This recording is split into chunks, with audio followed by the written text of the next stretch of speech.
আমার দুর্ভাগ্য যে তোমার মতো একজন মানুষকে হারালাম। কবে বিয়ে করছো?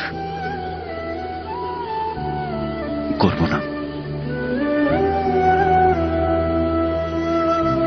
কারণ তোমার মতন আর কাউকে ভালোবাসতে পারবো না। কাল থেকে তোমার জীবনের নতুন দিন শুরু হবে, আর সেই দিনগুলো আমাদের সম্পর্কটাকে তোমার মন থেকে মুছে ফেলবে। অভি খুব ভালো ছেলে অনু, তোমায় খুব সুখী রাখবে। Don't drink too much.